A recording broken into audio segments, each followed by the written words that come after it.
Today's guest knows how to navigate turbulence, both in the air and in the spotlight. You may know him as Pilot Pete from The Bachelor, but beyond the camera, he's a real world disruptor, balancing life at 30,000 feet as an airline captain with an entrepreneurial mindset that's taking him beyond the cockpit. From reality TV fame to flying high in business and beyond, Peter Weber is rewriting the script on what it means to chase your passions. Buckle up, because this conversation is about to take off.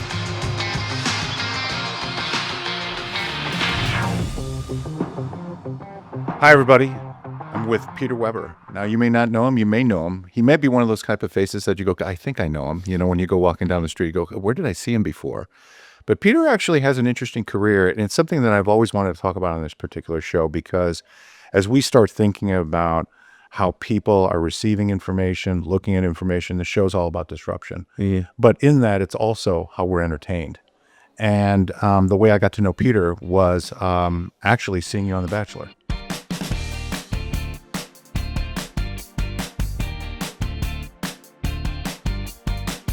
And I don't think I need to educate anybody on The Bachelor, but kind of walk me through some of those experiences.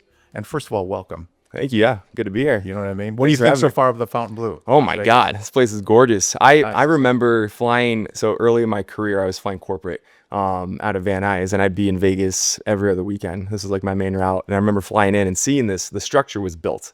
Right. Correct. And then like I remember hearing it kind of like pause for a second, and it's like, man, are they ever getting? And then I heard it was going to possibly be torn down. I'm like, no freaking way. They did all that to tear it down. So it's cool to like actually being here and check it out. Definitely impressed. Yeah, the facility is gorgeous, and it's one of the reasons why we have the show here is just because we're meeting so many young people like yourself, and I think the message has to be said. You know, this is not only new Vegas because of the Fontainebleau, old Vegas is kind of peeling away, and so we thought once again a show like this can meet young people like yourselves, innovators, or whatever the case that you may be. But again, the way we're absorbing information is completely different.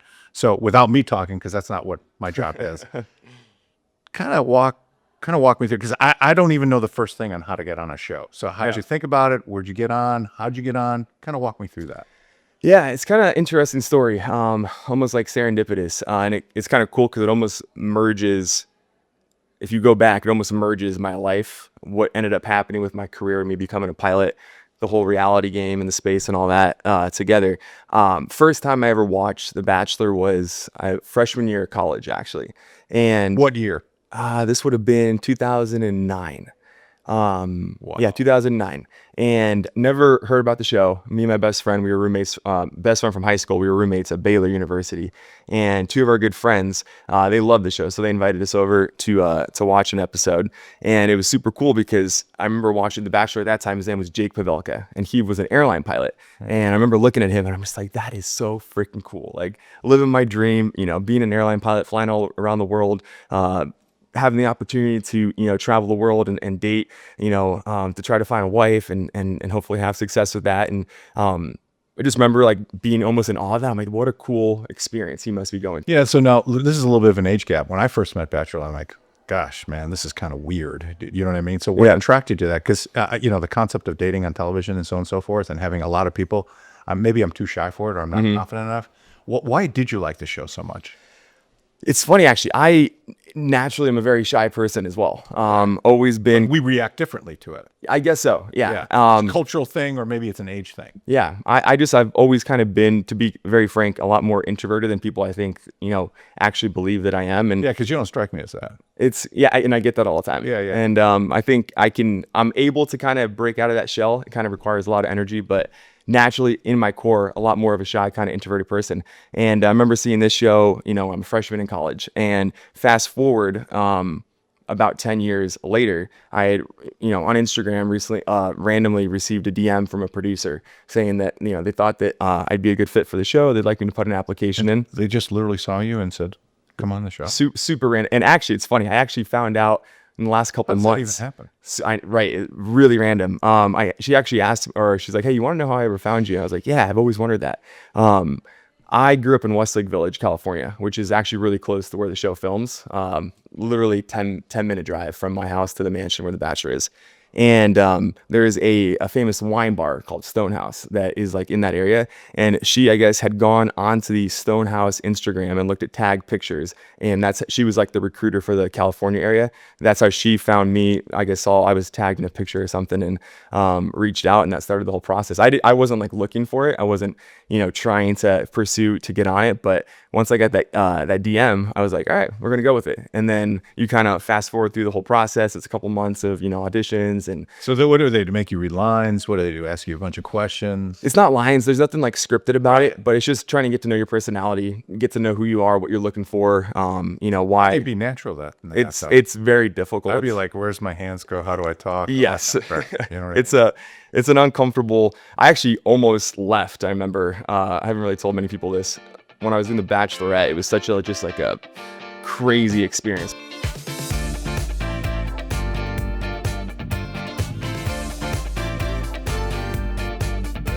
But you're thrust into this, and there's cameras everywhere, and it's just like very unnatural, and you have to like try to tune out all these cameras and act like it's just you and this girl and trying to like form a connection. And for me, it was a little bit too much in the beginning. I remember like a week and a half in, I'm like, I don't know if I can do this. Like I may have to like pull out. This is like a little too much.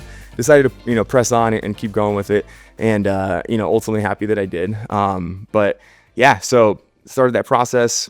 And we have like a little studio here. And I look at the cameras that are all around here, and I get intimidated at times when I'm like, go look in the camera, or look over here, or look over there, or whatever the case may be. So you have a ton of these cameras. You're talking to a girl. How does that get even reasonably intimate? Like, how can you even have a deep conversation? I would be totally freaked out. Good point. It just kind of happens. Like I think just through repetition, you just kind of get used to it, and eventually you do kind of zone it out where you don't really realize you're filming a TV show, which ideally is the goal. So you just kind of block it out. Eventually you do get to that point, but there's kind of growing pains, and I definitely kind of struggled with that.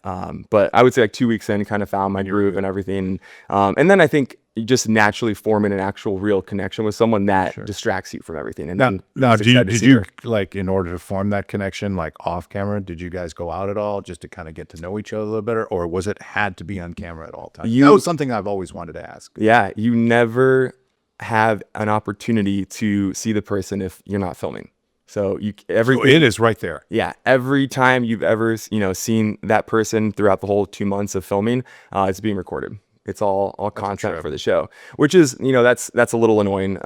There was like a handful of times where you'd be doing, moving from location to location so you could share a car. And that was like the one time where it was off camera, and you have producers though, like, hey, don't talk too much or whatnot, because they want to be able to capture it. But it's just, it's a really unique experience, very different, very unorthodox. It didn't work for me, right? But it definitely can work, and there's been a lot of success. And why didn't it work for you?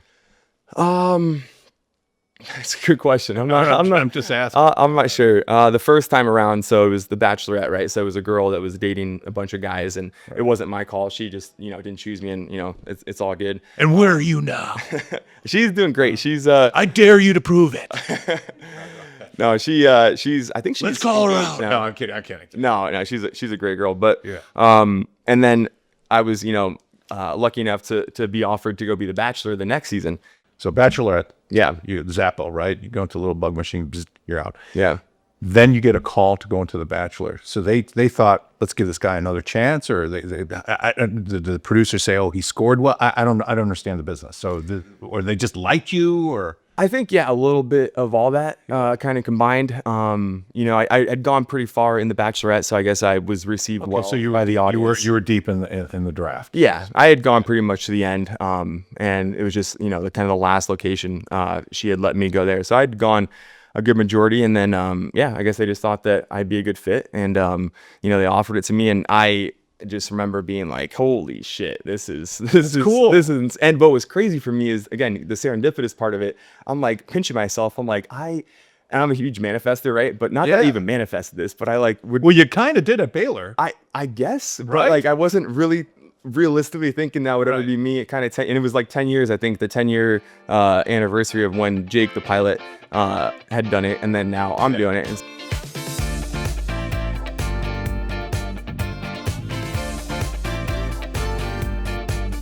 So just kind of like a crazy pinch yourself. I manifested that was going to be on GQ. Hasn't happened, but Hey, it'll happen. no, I don't think so. Give it time. That's been a long time. And yeah, so it was just a really cool, unique experience.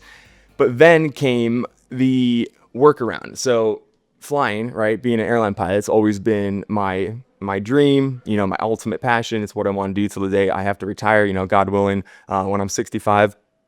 And when they forced me out there, but I was that's never insane because you're an international pilot, right? I mean, you're going back and forth. You just got back from Hong Kong. You know what I mean? Yeah. So for those who don't know, that's really far away from Las Vegas. That was I've actually traveled that. It really, really going sucks. in from LA. There was the longest flight actually I've ever done. It was 16.2 hours. Yeah, it sucks. Yeah, it was a long flight. At any rate, actually, fun fact: the longer the flight, the easier it is for the pilot. Because we have anything over 12 hours, we're dual augmented, so we actually have 4 pilots. So you're actually sleeping half of it, flying half of it. So longer the flight, longer the break. But yeah, anyway, so I was never going to leave that. And a lot of people kind of come on the show, and I don't want to say it's not quote unquote for the right reasons, but there's a lot of opportunities that kind of come from being on a show like that and kind of creating an influencer career or whatever it may be. For me, that was never going to be. I was never going to go that route like fully. It was going to take advantage for sure of opportunities, but like flying, I was always going to stick with that. And all of a sudden, we know that you went to the Bachelor. Yeah. Okay. And then you went to the Bachelorette. Bachelorette, then Bachelorette. I'm sorry. Yeah. Bachelorette, Bachelor. So you were one to be rejected, and then you were the rejector. You know I guess, what mean? yeah. That's Right. I mean, that's just the way I look at it. Yeah. How did that feel? I mean, it's a different responsibility because now you're watching people that you're saying, Yeah. see you later. A lot harder to reject than be rejected. I think so. A lot harder. And then especially you add in millions of opinions around the country or the world or whatever. And So you were a jerk to some. Oh, for sure. I mean, you can't make everyone happy. That's, I think, one of the biggest lessons that I learned from the show. I've always been a big people pleaser, like just naturally, like that's been a quality of mine. And there's pros to that, but there's also cons. And this show, like, forced me to grow out of that, at least a little bit, right? Just because it can kind of consume you and you're never going to make every single person happy. And ultimately you have to make decisions, while being respectful and doing the right thing for yourself and be okay with, pissing off some people. Maybe this is why I was having a tough time relating to the show, because I watch people so engrossed in the show. They vicariously lived, through their experiences and got emotionally engaged. Mm-hmm. I just found myself, not that I've really watched it a lot, but it was tough to me getting emotionally engaged because of that element of television.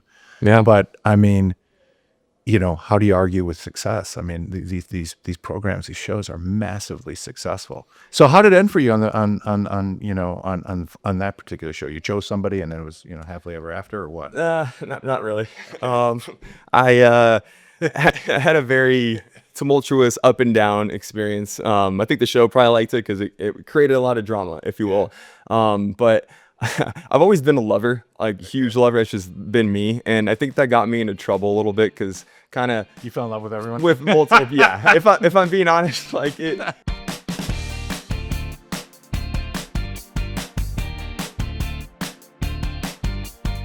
And how could I not? Like, they're amazing women, and you were spending 2 months doing the most extravagant, insane dates, and it's definitely like a weird honeymoon effect before you're even at that stage with these people. So ultimately, long story short, proposed to a girl, probably shouldn't have. I'll be honest. Really? And then You actually proposed, and yeah. you meant it.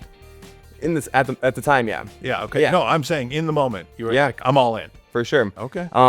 Granted, to be completely fair and honest, there's a lot of pressure for sure on a production like that from producers and just like the weight of carrying this show, right? Like it's your season and it's like, I kind of want it to be successful. Are they kind of prompting? I don't want to give away trade secrets, but I mean, are they kind of saying, hey, if you're feeling it, put the ring on it? Ultimately, it's always my call or whoever's in that position. course. No one forces anything, but there's definitely nudging and there's definitely kind of like a little Come on, pressure. if you love her. Yeah, exactly. And that's their job and that's what makes good TV and makes it, to where they get ratings and people come back, right, to watch it. But yeah, so that relationship ended and then I ended up dating another girl from the show for about like 3 years on and off.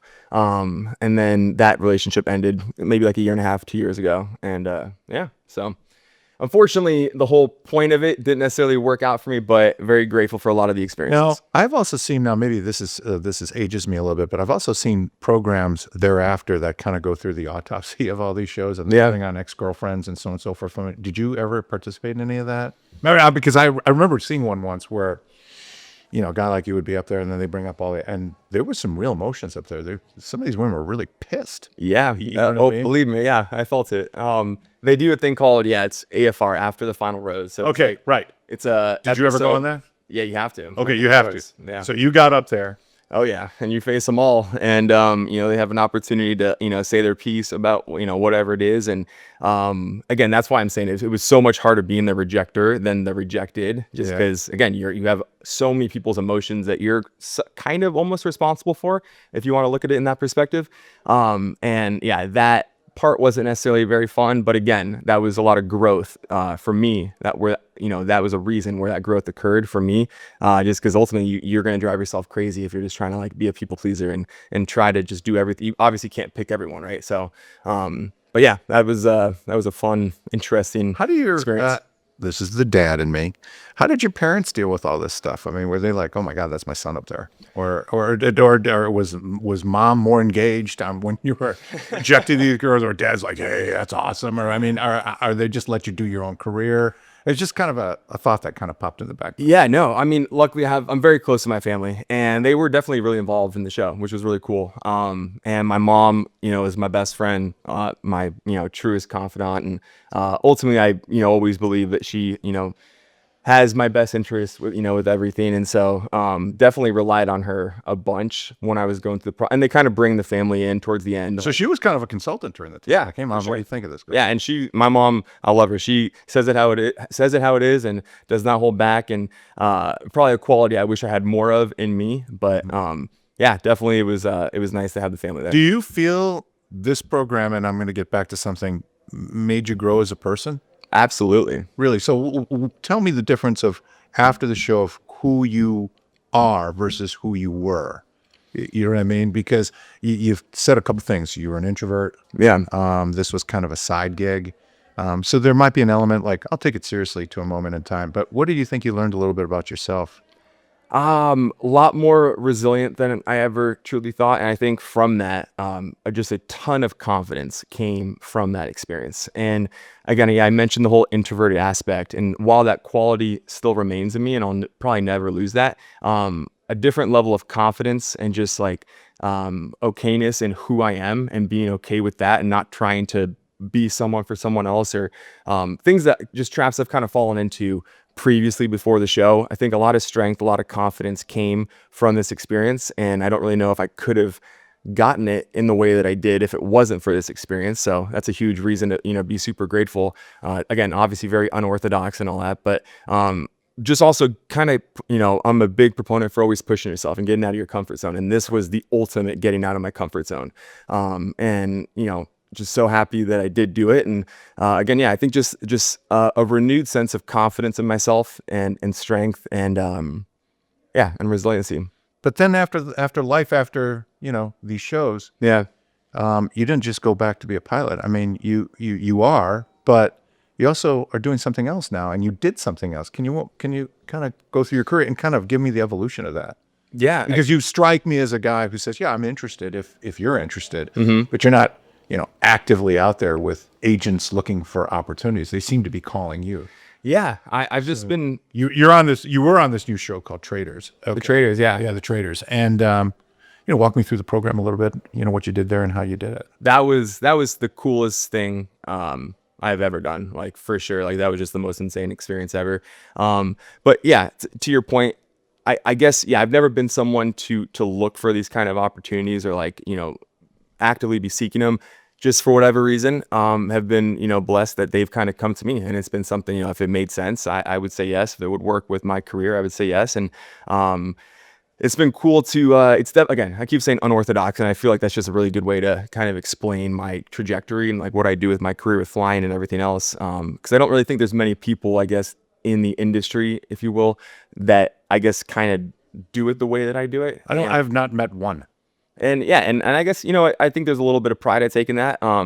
And that's just me. And I think it's pretty cool. yeah, I'll that's just who I am. But Traitors was an incredible experience. Really, really fun show. Alan Cummings, the host, just had a blast. And that was a lot more. I'm never gonna do another love show again because not my forte. But the whole aspect of like mystery and gameplay and strategy and all that was something I absolutely loved. But you seemed, and that we can't talk about it because you're in the process of going on to another program as well. And so, I highly suggest, for those who are watching this program to continue to follow you.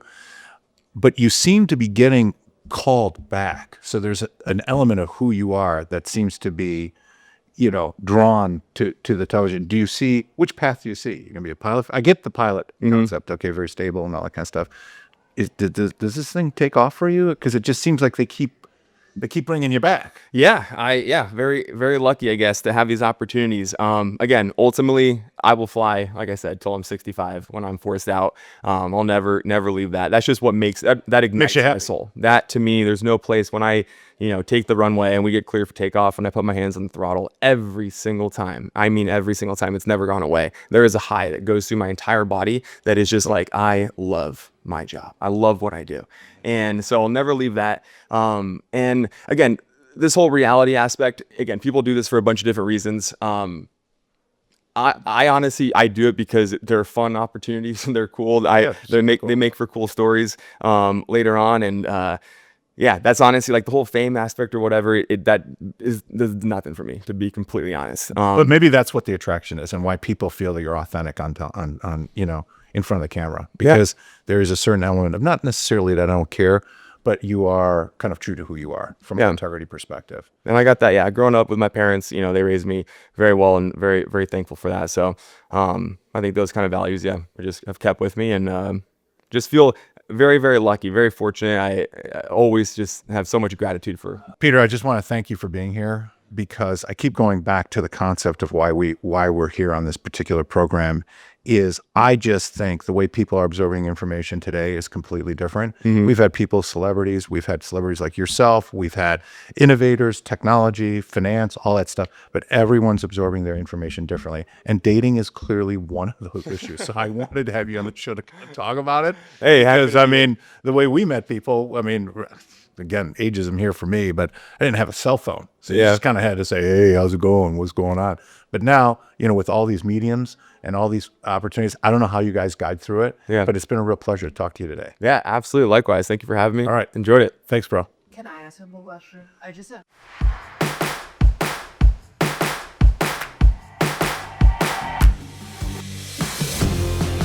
Changing the game, shattering expectations, rewriting the rules.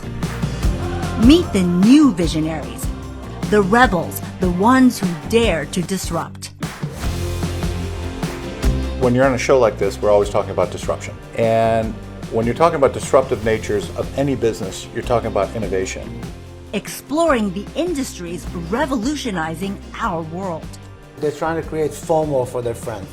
Yeah. This is what today everything is about. You just put a regular steak on the table, they're not taking their phone out and filming that.